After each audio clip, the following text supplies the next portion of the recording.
All right, sir, are you Dustin Drake? Yes, ma'am. And Mr. Drake was previously in court. You entered a plea of guilty to driving while intoxicated, third or more. I've received the pre-sentence report. Has everyone had an opportunity to review that report? We have, and we have no objection. Yes, Your Honor, we reviewed it. And there was no agreement. Mr. Lane, you may proceed. Thank you, Your Honor.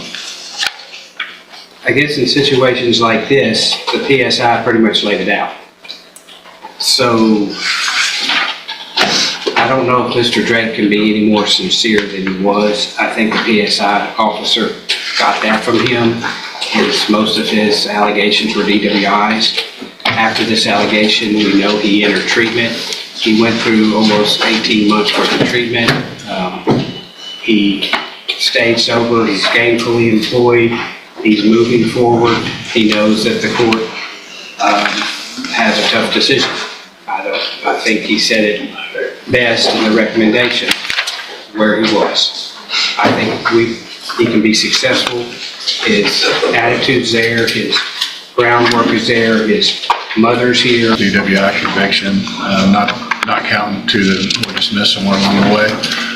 I left, when we formulated this plea offer, I left it as a count one plea to limit some exposure, but I think pen time is where we're at.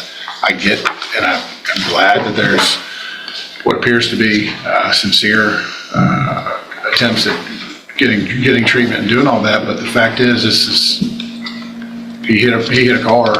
This night he was .27. Luckily, no one else was hurt. And I just can't fathom letting him back out on the road, Judge. So I would urge the court to exercise the. Mr. Drake, other than what's in the PSI that you stated, do you have anything else to add? No, I really apologize for what I did. I know it was wrong. I am an alcoholic, and I do believe I can finish the probation. I'm not going to sit here and make excuses for my actions because there are none. My record speaks for itself. I'm embarrassed and ashamed. And I appreciate that, and I appreciate you not trying to make excuses. And I appreciate that you've gotten for your fifth DWI. I agree.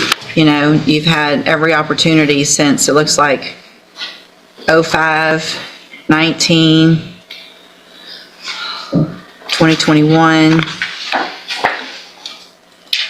well, 09, then 10.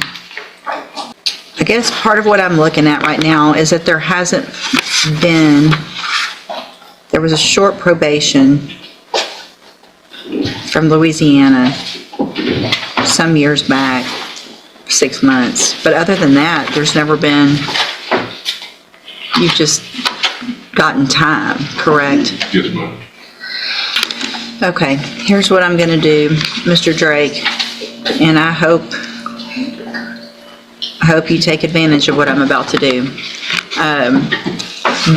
Just based on several of the factors, the age of some of the history, the fact that you've gone into treatment already, I'm going to give you an opportunity, but you're not going home today.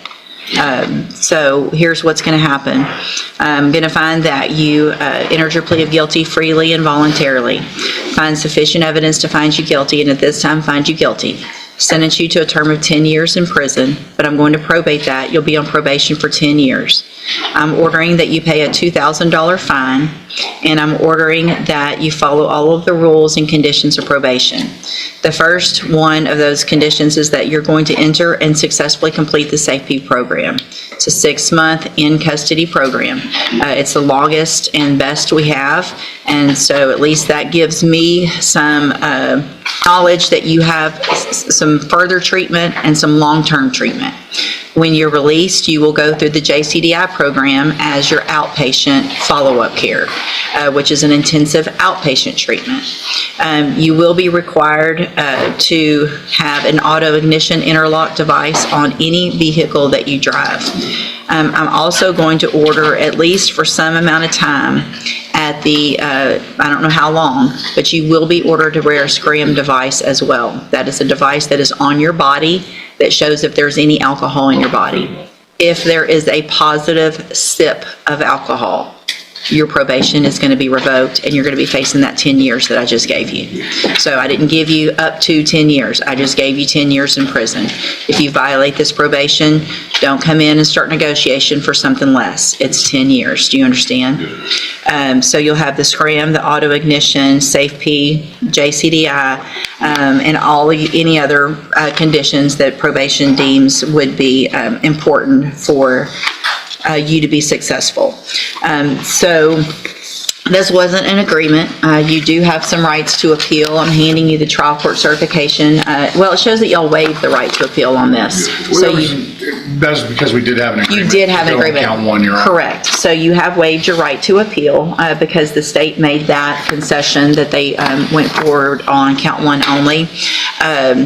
I've also handed you the trial court certification or admonishment that shows that that because of the judgment entered against you, you're ineligible to possess a firearm or ammunition. Possession of a firearm or ammunition could lead to charges against you. Firearm is a legal term. You should read the written admonishment I provided you to see what devices qualify as a firearm. If you have questions about the laws that make you ineligible to possess a firearm or ammunition, or about how long that lasts, you can talk with Mr. Lane. Obviously you're going into custody, but I am ordering as a condition of that probation, it's mandatory 10 days upfront time. So you'll get that credit while you're waiting on safety. All right, you can go back with the bailiff. Okay, can I speak? I'll go. Yeah, no, go